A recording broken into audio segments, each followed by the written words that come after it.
అటు news and views నుంచి చక్రి వివిధ దినపత్రికల్లో ఏ వార్తలు ప్రధానాంశాలుగా నిలిచాయి, అదేవిధంగా నిన్న మీడియా సోషల్ మీడియాలో ఏ వార్తలు బాగా వైరల్ అయ్యాయో న్యూస్ అండ్ వ్యూస్లో ఒకసారి చూద్దాం. ముందుగా ఈనాడు దినపత్రికలో ప్రధాన వార్తలను ఒకసారి చూద్దాం.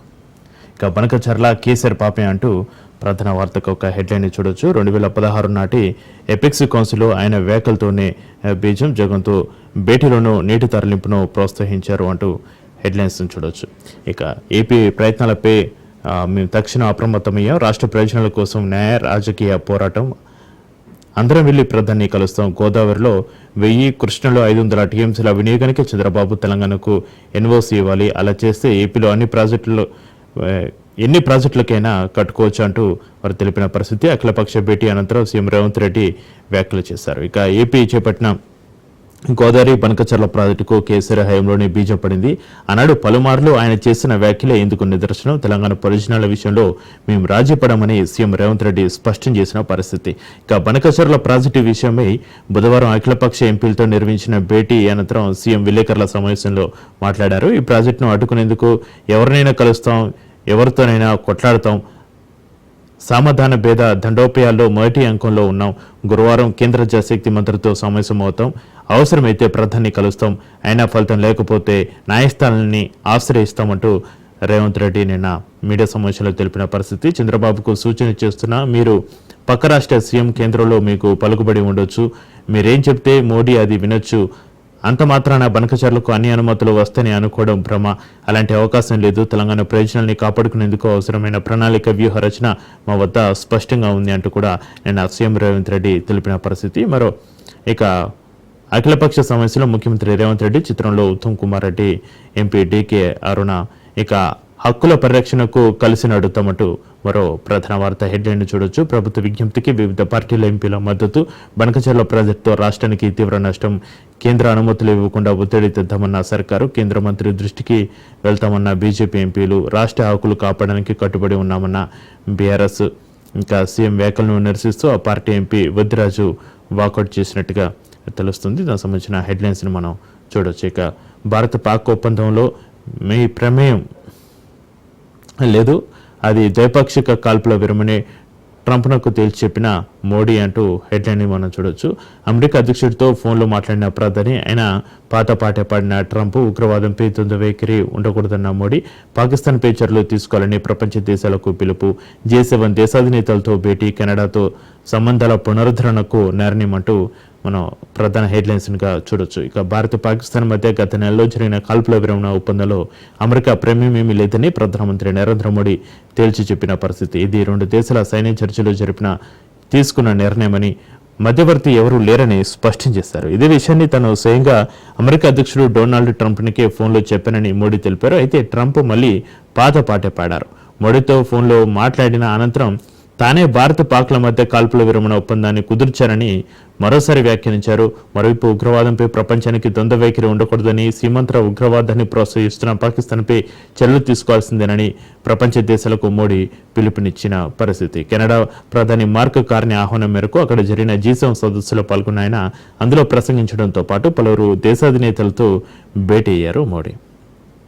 ఇక అమెరికా జోక్యం చేసుకుంటే ఖబర్దార్ అంటూ మరో ప్రధాన వార్త హెడ్లైన్ చూసుకోవచ్చు. కోలుకోలేని విధంగా దెబ్బతీసాం, ఇరాన్ సుప్రీం నేత ఖమేనీ హెచ్చరిక.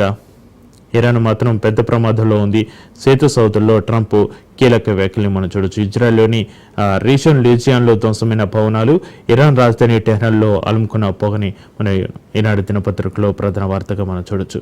బనకచర్లపై నిర్ణయం, ఏ రాష్ట్రానికి అన్యాయం జరగకుండా బనకచర్లపై నిర్ణయం అంటూ మరో ప్రధాన వార్త ఇక హెడ్లైన్ చూడొచ్చు. ఈ మేరకు జలశక్తి మంత్రి సిఆర్ పాటిల్ భరోసా ఇచ్చారు, కిషన్ రెడ్డి వెల్లడి అంటూ హెడ్లైన్స్. ఆంధ్రప్రదేశ్ ప్రభుత్వం తలపెట్టిన పోలవరం బనకచర్ల ప్రాజెక్టు విషయంలో ఏ పార్టీకి అన్యాయం జరగకుండా నిర్ణయం తీసుకుంటామని కేంద్ర జలశక్తి మంత్రి సిఆర్ పాటిల్ భరోసా ఇచ్చారని కేంద్ర బొగ్గు గనుల శాఖ మంత్రి, బీజేపీ తెలంగాణ అధ్యక్షుడు కిషన్ రెడ్డి వెల్లడించిన పరిస్థితి. ఈ విషయంపై బుధవారం సాయంత్రం ఢిల్లీలో సిఆర్ పాటిల్తో కిషన్ రెడ్డి భేటీ అయ్యారు. అనంతరం ఆయన ఒక ప్రకటన విడుదల చేశారు. పోలవరం బనకచర్ల లింకు ప్రాజెక్టును జలశక్తి మంత్రిత్వ శాఖ నిబంధనలకు అనుగుణంగా పరిశీలించిన తర్వాతే ఈ నిర్ణయం తీసుకుంటామని, అన్ని భాగస్వామ్య పక్షాలతో చర్చించాకే పారదర్శక పద్ధతిలో నిర్ణయం ఉంటుందని సిఆర్ పాటిల్ చెప్పారని పేర్కొన్నారు.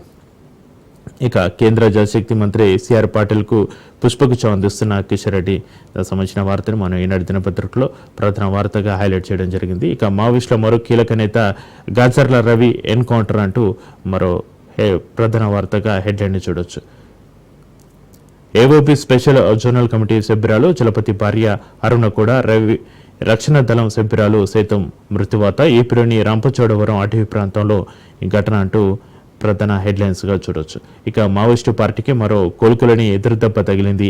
ఆంధ్రప్రదేశ్లోని అల్లూరి సీతారామరాజు జిల్లా రంపచోడవరం మండలం కింటకూరు సమీపంలోని దట్టమైన అటవీ ప్రాంతంలో బుధవారం ఏకుజామున ఏపీ గ్రేహౌండ్స్ బలగాలు మావోయిస్టులకు మధ్య జరిగిన ఎదురుకాల్పులో పార్టీ కేంద్ర కమిటీ సభ్యుడు ఏఓబీ స్పెషల్ జోనల్ కమిటీ కార్యదర్శి Gajarla Ravi alias Uday alias Ganesh, AOB special zonal committee సభ్యురాలు విఆర్ఎల్ చైతన్య అలియాస్ అరుణ, రవి రక్షణ దళ సభ్యురాలు అంజు అలియాస్ మాసే ప్రాణాలు కోల్పోయారు. ఘటనా స్థలం నుంచి 3 AK-47 రైఫిల్స్ను స్వాధీనం చేసుకున్న పరిస్థితి. మరికొందరు మావోయిస్టులు తప్పించుకొని ఉంటారని భద్రతా బలగాలు భావిస్తున్నారు. ఇక ముప్పు తప్పేదెలా అంటూ మరో ప్రధాన వార్తగా హెడ్లైన్ చూడొచ్చు. నగరాలు పట్టణంలో వానాకాలం గుబ్బులు లోతట్టు ప్రాంతాలకు ముంచెత్తుతున్న నానాలు.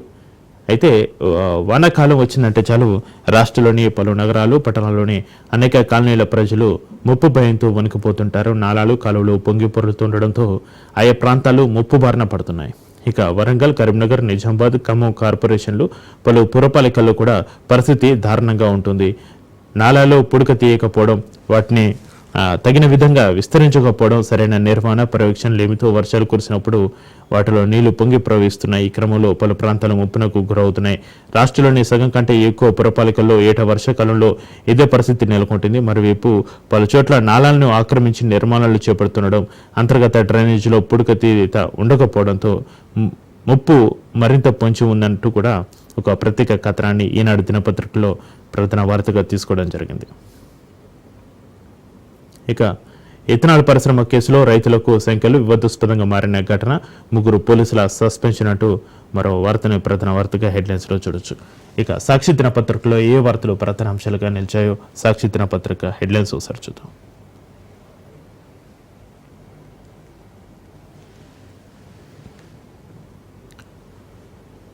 కేసీఆర్ సూచనతోనే బనకచర్ల ఎంపీలతో సమావేశంలో ముఖ్యమంత్రి రేవంత్ రెడ్డి అంటూ ప్రధాన వార్తగా ఈ హెడ్లైన్ ని తీసుకోవడం జరిగింది. వృధాగా సముద్రంలో కలుస్తున్న 3000 టీఎంసీల గోదావరి జలాలను 2 రాష్ట్రాలు వాడుకోవాలని నాటి సీఎం ఉన్నారు. 2016 అపెక్స్ కౌన్సిల్ సమావేశంలో ఈ మేరకు సూచించారు. ఆ సూచనలతోనే బనకచర్ల ప్రాజెక్టుకు అంకురార్పణ జరిగింది. 2019లో సీఎంలు కేసీఆర్, జగన్ 4 సార్లు సమావేశమయ్యారు. ఇక 400 టీఎంసీల గోదావరి జలాలు రాయలసీమ తరలింపుపై చర్చించారు. దాని ఆధారంగానే 300 టీఎంసీలు తరలించేలా ప్రాజెక్టును ఏపీ ప్రతిపాదించింది. నాటి అపెక్స్ కౌన్సిల్ సమావేశం మినిట్స్ ని తెలంగాణకు గుదిబండగా మార్చాలని ఏపీ సూచిస్తుందన్న సీఎం వ్యాఖ్యలకు అభ్యంతరం తెలిపిన బీఆర్ఎస్ ఎంపీ వద్దిరాజు తెలంగాణ ప్రయోజనాలను దృష్టిలో ఉంచుకుని కేసీఆర్ ప్రతిపాదన చేశారని స్పష్టీకరణ. సమావేశం నుంచి వాకౌట్, బనకచర్లను అడ్డుకోవడానికి ప్రయత్నిస్తున్నాం, రాజకీయ ప్రయత్నాలు ఫలించకపోతే న్యాయ పోరాటం చేస్తామంటూ నిన్న సీఎం రేవంత్ రెడ్డి నిన్న మీడియా సమావేశంలో కూడా తెలిపిన పరిస్థితి.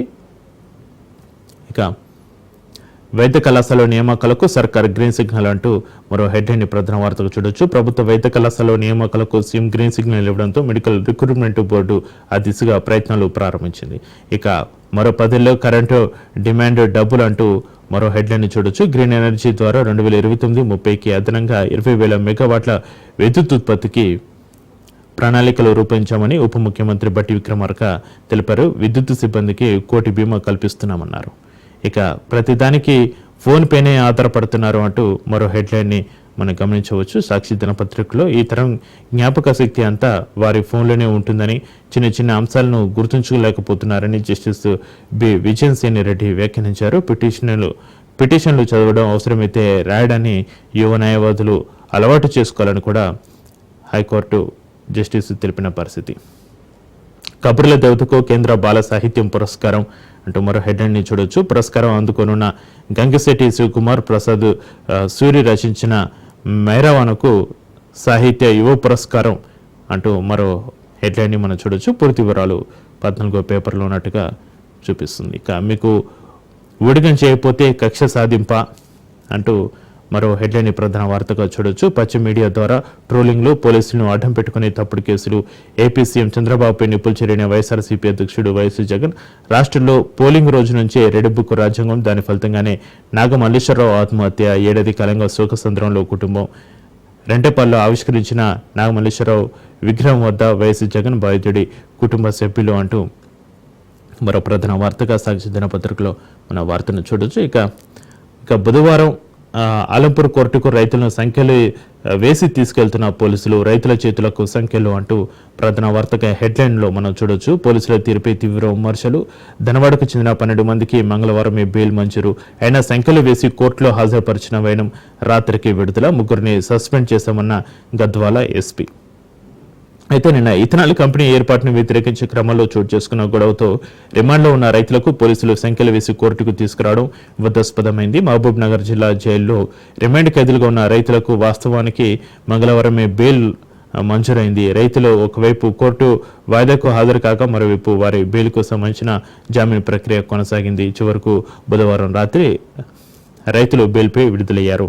అయితే రైతుల చేతులకు సంఖ్యలు అంటూ ప్రధాన వార్తగా మనం ఆ వార్తను చూడొచ్చు. ఇక క్షిపణిలో కుంభ వృష్టి అంటూ మరో హెడ్లైన్ మనం చూడొచ్చు. ఇరాన్లోని 40 ప్రాంతాలపై ఇజ్రాయెల్ ముప్పేట దాడి, సెంట్రిఫ్యూజ్ ఆయుధాల ఉత్పత్తి కర్మాగారాలపై క్షిపణుల కుండపోత, డ్రోన్ల దండుతో చెలరేగిపోయిన ఇజ్రాయెల్, ఇరాన్లో 585 దాటిన మరణాలు.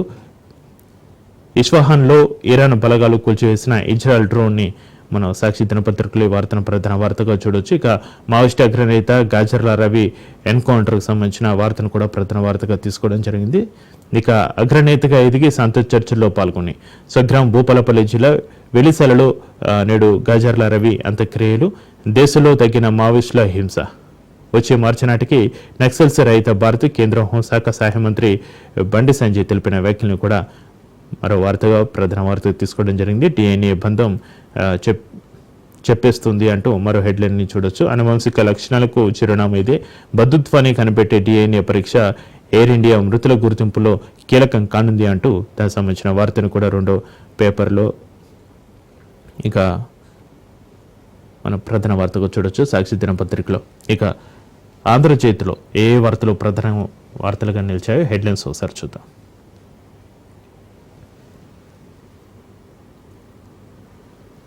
బనకచర్ల పాపం కేసీఆర్దే అంటూ ప్రధాన వార్తగా ఆంధ్రజ్యోతిలో మనం ఇది వార్తను ప్రధాన వార్త తీసుకోవడం గమనించవచ్చు. కేసీఆర్ 10 ఏళ్లలో పెండింగ్ ప్రాజెక్టులన్నీ పూర్తి చేసి ఉంటే కనీసం 290 టీఎంసీలైనా వాడుకునే వాళ్ళం. 10 ఏళ్లు అధికారంలో ఉండి కేసీఆర్, హరీష్ తెలంగాణకు చేసిన ద్రోహం అంతా ఇంత కాదు. చంద్రబాబు ముచ్చుమురి కడుతుంటే మోసు కూర్చుంది కేసీఆర్ కాదా, ఇదే అవకాశంగా తీసుకుని కృష్ణా బేసిన్ కొలగొట్టారు. ఇదే ఊపుతో ఇప్పుడు గోదావరి బేసిన్కి వచ్చారు. కేసీఆర్ 10 ఏళ్లు అధికారంలో ఉండి తెలంగాణకు చేసింది ఏంటి అంటూ ముఖ్యమంత్రి రేవంత్ రెడ్డి నిన్న సమావేశం అనంతరం ప్రెస్ మీట్లో మాట్లాడిన వ్యాఖ్యలు ప్రధాన వార్తగా తీసుకోవడం జరిగింది. ఇక చివరి అస్త్రంగా న్యాయ పోరాటం చేస్తామని కూడా నిన్న తెలిపిన పరిస్థితి. ఇక టోల్ పాస్ ఒకేసారి 3,000 చెల్లిస్తే ఏడాది గడువు లేదా 200 ట్రిప్పులకు అనుమతి అంటూ మరో వార్తని ప్రధాన వార్తగా మనం చూడొచ్చు. ఇక కొత్తగా ఫాస్టాగ్ ఆధారిత వార్షిక పాస్ సగటున ఒక్కో టోల్ ప్లాజాకు 15తో సరి ఆగస్టు 15 నుంచి అందుబాటులోకి వాణిజ్యేతర ప్రైవేటు వాహనాలకే అంటూ గడ్కరీ తెలిపిన వార్తని ప్రధాన వార్తగా తీసుకోవడం జరిగింది. జాతీయ రహదారులపై తరచూ ప్రయాణం చేసే వాహనదారులకు కేంద్రం శుభవార్త అయితే చెప్పింది. టోల్ ఛార్జీల నుంచి ఉపశమన కలిగించే ఉద్దేశంతో నాన్ కమర్షియల్ ప్రైవేటు వాహనాల కోసం ఫాస్టాగ్ ఆధారిత వార్షిక పాస్ను ప్రవేశపెట్టింది. అది ఆగస్టు 15 నుంచి అందుబాటులోకి వస్తుంది. ఈ వార్షిక పాస్ ధరను 3,000గా నిర్ణయించింది. యాక్టివేట్ అయిన తేదీ నుంచి ఏడాది కాలం లేదా 200 ట్రిప్ల వరకు ఏది ముందు పూర్తయితే అది పాస్ చెల్లుబాటు అవుతుంది. ఇక ఫాస్టాగ్ ఆధారిత పాస్ వివరాలను కేంద్ర రవాణా శాఖ మంత్రి నితిన్ గడ్కరీ బుధవారం ఎక్స్ వేదికగా వెల్లడించారు. ఇబ్బందులు లేని జాతీయ రహదారి ప్రయాణం కోసం ఒక ముందడుగు వేశామని ఆయన తెలిపిన పరిస్థితి. ఇక హిందీపై వెనక్కి తగ్గిన మహారాష్ట్ర తృతీయ భాషగా తప్పనిసరి కాదని వెల్లడించిన పరిస్థితి. దానికి సంబంధించిన వార్తను కూడా ప్రధాన వార్తగా తీసుకొచ్చి ఇక ట్యాపింగ్కు అనుమతి ఇచ్చారా అంటూ మరో హెడ్లైన్ని ప్రధాన వార్త చూడొచ్చు. ఎస్ఐపి ఇచ్చిన ఫోన్ నెంబర్ల జాబితాను పరిశీలించారా, డీజీపీ జితేందర్ ఇంటెలిజెన్స్ మాజీ చీఫ్ అనిల్ కుమార్ కు సిట్టు ప్రశ్నలు. ఎస్ఐబి చీఫ్ హోదాలో ప్రభాకర్ రావు లేఖతోనే అనుమతి ఇచ్చామన్న ఉన్నతాధికారులు. ప్రభాకర్ రావు బృందం తప్పుడు సమాచారంతో ట్యాపింగ్ కోసం అనుమతి పొందినట్టు నిర్ధారణ. మరోసారి ప్రణీత్ రావు విచారణ. ట్యాపింగ్ బాధితుల వాగ్మూలాలు నమోదు. ట్యాపింగ్ బాధితులో వైఎస్ షర్మిలతో పాటు పలువురు వైసీపీ నేతలు. 22న ప్రభాకర్ రావును విచారించనున్న సిట్. 3 బీజేపీ ఎంపీల వాగ్మూలాల కోసం సిట్ అధికారుల యత్నం అంటూ హెడ్లైన్స్ మనం చూడొచ్చు. అయితే అక్రమ ఫోన్ ట్యాపింగ్ కేసు విచారణ కీలక మలుపైతే తీసుకుంటుంది. ఈ వ్యవహారంలో కీలకమైన ఉన్నతాధికారుల నుంచి సిట్ అధికారులు కొంత సమాచారాన్ని అయితే సేకరించిన పరిస్థితి. ఉప ఎన్నికల సమయంలో, అసెంబ్లీ సాధారణ ఎన్నికల సమయంలో కూడా ప్రభాకర్ ఆధ్వర్యంలోని ఎస్ఐబి బృందం ట్యాపింగ్ కోసం సుమారు 618 ఫోన్ నెంబర్లను రివ్యూ కమిటీ ముందు పెట్టి అనుమతి తీసుకున్నట్టు సిట్ గుర్తించింది. దీంతో ఆ రివ్యూ కమిటీ సభ్యులు అప్పటి హోంశాఖ కార్యదర్శి, ప్రస్తుత డీజీపీ జితేందర్, అప్పటి ఇంటెలిజెన్స్ విభాగం చీఫ్ అనిల్ కుమార్ కు సిట్ అధికారులు కొన్ని ప్రశ్నలతో కూడిన లేఖను పంపి సమాధానాలు రాబట్టారు. ఎస్ఐబి నుంచి వచ్చిన ఫోన్ నెంబర్లపై మీరు పరిశీలన చేస్తారా, అలాంటి యంత్రాంగం ఏదైనా ఉందా, ఫోన్లను ట్యాపింగ్ చేసిన తర్వాత రివ్యూ కమిటీ అనుమతి కోరారా అనేటువంటి ప్రశ్నలను అయితే సంధించడం జరిగింది. ఫోన్ ట్యాపింగ్ ముమ్మటికి నిజం. నా ఫోన్ రికార్డు ఆడియోను అప్పట్లో వైవి వినిపించారు. కేటీఆర్, కేసీఆర్తో జగన్కున్న సంబంధం ముందు రక్త సంబంధం కూడా చిన్నబోయింది. చెల్లికి ఏ అన్న చేయనని ఘోరాలు చేసిన జగన్ అంటూ షర్మిల నిన్న వ్యాఖ్యానించిన వ్యాఖ్యలను ప్రెస్ మీట్లో దానికి సంబంధించిన వార్తని ప్రధాన వార్తగా మనం ఆంధ్రజ్యోతిలో చూడొచ్చు. ఇక టెహ్రాన్పై నిప్పుల వాన. 50 యుద్ధ విమానాలతో విరుచుపడిన ఇజ్రాయెల్ అంటూ మరో వార్తను ప్రధాన వార్తగా చూడొచ్చు. మిలిటరీ ప్రభుత్వ కార్యాలయాలు ధ్వంసం. ఐఆర్బీసీ అనుబంధ యూనివర్సిటీ కూడా అణుకేంద్రంలో సెంట్రిఫ్యూజ్ తయారీ యూనిట్ ధ్వంసం. 3 హెలికాప్టర్లు కూల్చామంటూ ఐడిఎఫ్ తెలిపిన పరిస్థితి. 3 విమానాల్లో ఒమన్కు చేరుకున్న ప్రభుత్వ అధికారులు. యుద్ధం మొదలైందంటూ కమ్మని వ్యాఖ్యలు. అమెరికాను హెచ్చరించిన సుప్రీం లీడర్. ఇరాన్ లొంగేది లేదని స్పష్టీకరణ. గుడ్ లక్ అన్న అమెరికా అధ్యక్షుడు. ఖమేనీ లొంగిపోవడమే మంచిదంటున్నారు ట్రంప్. ఇజ్రాయెల్పై ఇరాన్ దాడుల కొనసాగింపు ఇంకా కొనసాగుతుంది. ఒక రాత్రి రక్షణ వ్యవస్థకు ఇజ్రాయెల్ చేస్తున్న ఖర్చు 2400 కోట్లు అన్నట్టుగా తెలుస్తోంది. ఇక భారత్లో ఫల్కన్ వాణిజ్య విమానాల తయారీ. రిలయన్స్ ఇన్ఫ్రాతో దాసో బృందం మహారాష్ట్రలోని నాగపూర్లో ఫాల్కన్ 2000 విమానాల ఉత్పత్తి. ఇవి తయారు చేసే 5వ దేశం భారత్. 2028 నాటికి తొలి విమానం సిద్ధమంటూ మరో వార్తను ప్రధాన వార్తగా తీసుకొచ్చు. 4 ఎకరాల లోపు రైతులకు భరోసా నిధులు. ఇక రైతు భరోసా పథకంలో భాగంగా బుధవారం 4 ఎకరాల లోపు భూమి ఉన్న రైతులకు ప్రభుత్వం నగదు బదిలీ చేసిన వార్తనైతే ప్రస్తుతం మన వార్తను ప్రధాన వార్తగా చూడొచ్చు. ఇక ఉగ్రవాదంపై 2 నాల్కలు. టెర్రరిజానికి మద్దతు ఇచ్చే వారికి రికార్డుల, అగ్రదేశాలపై విసురులు. ఉగ్రవాదానికి ఊతమిచ్చే వారికి శిక్ష పడాల్సిందే. G7 సదస్సులో మోడీ ఆయా దేశాధినేతలతో భేటీ అయ్యారు. G7 సదస్సులో కెనడా ప్రధాని కార్నీతో మోడీ కలిసిన వార్తనైతే ప్రధాన వార్తగా మనం ఆంధ్రజ్యోతిలో చూడొచ్చు. ఇక యుద్ధం నేనే ఆప. భారత వైపు ప్రధాని నరేంద్ర మోడీ, పాక్ వైపు ఆర్మీ చీఫ్ మునీర్ సమర్థంగా పనిచేశారు. కాల్పుల విరమణతో అమెరికాకు సంబంధం లేదని ట్రంప్కు మోడీ స్పష్టం చేసిన తర్వాత ఈ వ్యాఖ్యలు చేసిన పరిస్థితి మనం గమనించవచ్చు. పాక్ అభ్యర్థిస్తేనే ఆపరేషన్ ఆపమన్న మోడీ, వాణిజ్య మధ్యవర్తిత్వంపై అమెరికాతో చర్చ లేదని వెల్లడి. ఆపరేషన్ సింధూర్ తర్వాత తొలిసారి ఫోన్లో మాటామంతి. అమెరికాకు రావాలన్న ట్రంప్ ఆహ్వానానికి తిరస్మృతి. షెడ్యూల్ ప్రకారం క్రొయేషియాకు వెళ్లనున్నట్టుగా తెలిపినట్టుగా తెలుస్తోంది. ఇక కబుర్ల దేవతకు బాల సాహిత్య అవార్డు అంటూ మరో వార్తనైతే మనం ఇక్కడ ఆంధ్రజ్యోతిలో కూడా చూడొచ్చు. బాల సాహిత్యంలో 50 ఏళ్లకు పైగా గంగిశెట్టి శివకుమార్ కృషి. మేరావన నవలలకు యువ పురస్కారం. 25 3 నవలు రాసిన ప్రసాద్ సూరి కేంద్ర సాహిత్య అకాడమీ అవార్డులు ప్రకటించింది. దానికి సంబంధించిన వార్తను కూడా మనం ప్రధాన వార్తగా మనం చూడొచ్చు. కవర్ కట్టుకొని హీలియం పీల్చి ఆత్మహత్య చేసుకుంటున్నటువంటి ఒక వ్యక్తి సంబంధించిన వార్తను కూడా మనం చూడొచ్చు. పని ఒత్తిడి తట్టుకోలేక చార్టెడ్ అకౌంటెంట్ ఆత్మహత్య చేసుకున్నాడు. హైదరాబాద్లోని గచ్చిబౌలిలో ఈ ఘటన చోటు చేసుకుంది. సురేష్ రెడ్డి ఫైల్ ఫోటోనైతే మనం ఆంధ్రజ్యోతిలో వార్తను ప్రధాన వార్తగా చూడొచ్చు.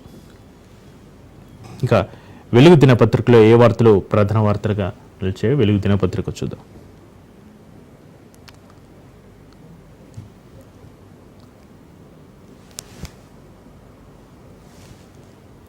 బణకచర్ల పాపం కేసీఆర్దే అంటూ నిన్న సీఎం రేవంత్ రెడ్డి వ్యాఖ్యల్ని ప్రధాన వార్తగా నమస్తే వెలుగు దినపత్రికలో కూడా తీసుకోవడం జరిగింది. కమిషన్లకు కక్కుర్తిపడి గోదావరి నీటి తరలింపునకు ఒప్పుకున్నాడు అంటూ సీఎం రేవంత్ రెడ్డి ఆగ్రహం వ్యక్తం చేశారు. దానికి సంబంధించిన వార్తని ప్రధాన వార్తగా చూడొచ్చు. ఇక ఇసుక సరఫరాకు బెస్ట్ పాలసీ తెస్తాం, శాండ్ మాఫియాను కట్టడి చేస్తాం. మంత్రి వివేక్ వెంకటస్వామి బుధవారం సెక్రటేరియట్లో మంత్రిగా బాధ్యతలు స్వీకరించిన అనంతరం మీడియాతో మాట్లాడారు వివేక్. దానికి సంబంధించిన వార్తని ప్రధాన వార్తగా తీసుకోవడం జరిగింది. రాష్ట్రంలో ఇసుక మాఫియాను కట్టడి చేసి సామాన్యులకు తక్కువ రేటుకి ఇసుక అందేలా చర్యలు తీసుకుంటామని కార్మిక మైనింగ్ శాఖ మంత్రి గడ్డె వివేక్ వెంకటస్వామి వెల్లడించినట్టుగా మనం వెలుగు దినపత్రికలో ప్రధాన వార్తగా చూడొచ్చు.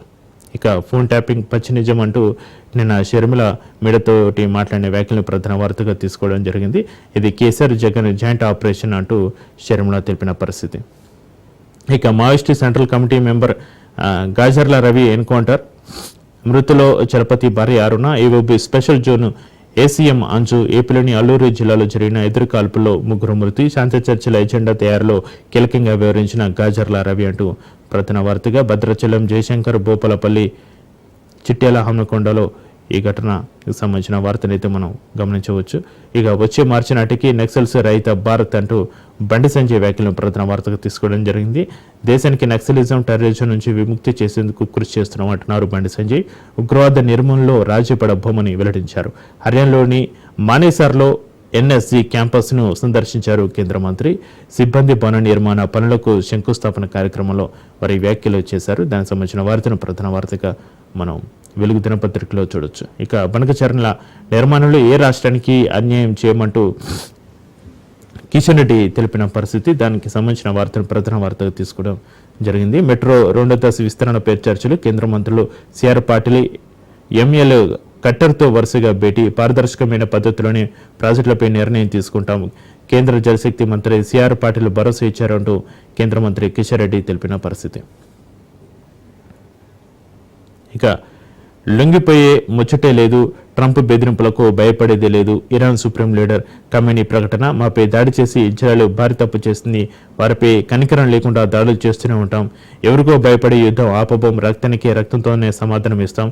అమెరికా దాడి చేస్తే కోలుకోలని దెబ్బ కొడతాం. ట్రంప్కు ఎక్స్లో ఖమేనీ స్ట్రాంగ్ కౌంటర్, ఖడ్గంతో కోటగేటు వద్ద ఉన్న వ్యక్తి ఫోటో పోస్ట్ పెట్టారు. దానికి సంబంధించిన వార్తని ప్రధాన వార్తగా తీసుకోవడం జరిగింది. అయితే అటు ఇజ్రాయెల్ దాడులు, ఇటు ట్రంప్ వార్నింగ్లపై Iran supreme leader Ayatollah Ali Khamenei తీవ్రంగా స్పందించారు. యుద్ధం మొదలైందని, తాము ఎవరికో భయపడి లొంగిపోయే ప్రసక్తే లేదని వారు ఎక్స్లో తెలిపిన వార్తని ప్రధాన వార్తగా తీసుకోవడం జరిగింది. ఇక టెహ్రాన్ ఖాళీ, ప్రాణభయంతో ఇరాన్ రాజధాని నగరాన్ని విడిచి వెళ్తున్నారు జనం. ఇరాన్, ఇజ్రాయెల్ మధ్య 6వ రోజు భీకర దాడులు కొనసాగుతున్న నేపథ్యంలో టెహ్రాన్ నగరం మొత్తం కూడా ఖాళీ అవుతున్నటువంటి వార్తను ప్రధాన వార్తగా మన వెలుగు దినపత్రికలో చూడొచ్చు. ఇక 1,00,000 కోట్ల ప్రాజెక్టుకు కేబినెట్ ఆమోదమే లేదు అంటూ మరో వార్తను ప్రధాన వార్తగా తీసుకోవచ్చు. కాళేశ్వరంపై కేసీఆర్, హరీష్, ఈటల చెప్పినవి అబద్ధాలైన కమిషన్ ఈ నెల 30 లోపు అన్ని ఆధారాలు ఇవ్వనున్న సర్కార్, కేబినెట్ అనుమతి లేకుండానే కట్టారని సీఎం రేవంత్ సంచలన వ్యాఖ్యల్ని ప్రధాన వార్తగా తీసుకోవడం జరిగింది. ఇక నమస్తే తెలంగాణలో ఏ వార్తలు ప్రధాన వార్తలు నిలిచాయో హెడ్లైన్స్ ఒకసారి చూద్దాం. ఏపీతో సాగునీటి యుద్ధం, తెలంగాణ కోసం రంగంలోకి కేసీఆర్, బీఆర్ఎస్ పోరుబాట అంటూ మరో వార్తను ప్రధాన వార్తగా చూడొచ్చు. ఇక కృష్ణా గోదావరి ప్రాజెక్టులపై కాంగ్రెస్ నిర్లక్ష్యాన్ని ఎండగట్టేలా కార్యాచరణ, కాళేశ్వరం, పాలమూరు, రంగారెడ్డి పనుల్లో అలసత్వంపై నిలదీతకు సిద్ధం, త్వరలో కేసీఆర్ నేతృత్వంలో సదస్సు, శ్రేణులకు పార్టీ అధినేత దిశానిర్దేశం. అయితే కేసీఆర్ నేతృత్వంలో ఒక సదస్సు నిర్వహించనున్నట్టుగా తెలుస్తుంది. బీఆర్ఎస్ పోరుబాట పట్టే అవకాశం ఉన్నట్టుగా, ఏపీతో సాగునీటి యుద్ధం, తెలంగాణ కోసం రంగంలోకి కేసీఆర్ పోరుబాట పట్టే అవకాశం ఉన్నట్టుగా నమస్తే తెలంగాణలో ప్రధాన వార్తగా తీసుకోవడం జరిగింది. ఇక రాజులే రైతుకు బేడీలో అంటూ ప్రధాన వార్తగా నమస్తే తెలంగాణలో తీసుకోవడం జరిగింది. ఇద్దరిద్దరు రైతులు కలిపి సంఖ్యలో బేడీలను చూసి బంధువుల కన్నీళ్లు, జోగులాంబ జిల్లా ఎస్పీ చెప్తేనే బేడీలు వేసామన్న పోలీసుల వీడియో వైరల్ అవుతుంది. సర్కారు తీరుపై బీఆర్ఎస్ ఆగ్రహం వ్యక్తం చేస్తుంది. బేడీల ఘటనపై ప్రభుత్వం సీరియస్, ఆర్ఎస్ఐ, ఇద్దరు ఏఆర్ఐసీలపై వేటు. మహబూబ్ నగర్ జిల్లా నుంచి విడుదలైన రైతులతో మాట్లాడిన శ్రీనివాస్ గౌడ్ అంటూ వార్తను ప్రధాన వార్తగా తీసుకోవడం జరిగింది. ఇంకా ఫీజు బకాయిలపై ఉమ్మడి పోరు, రేవంత్ రెడ్డి సర్కార్ ఎదుట 4 డిమాండ్లు 8,000 కోట్ల బాకీల విడుదల పోరుబాట వారంలో సీఎం మంత్రులను కలిసి యోచన స్పందన లేకుంటే తదుపరి కార్యాచరణ ఏకతాటిపైకి కళాశాల యాజమాన్యాలు అంటూ మరో వార్తను ప్రధాన వార్తగా మన నమస్తే తెలంగాణలో చూడొచ్చు.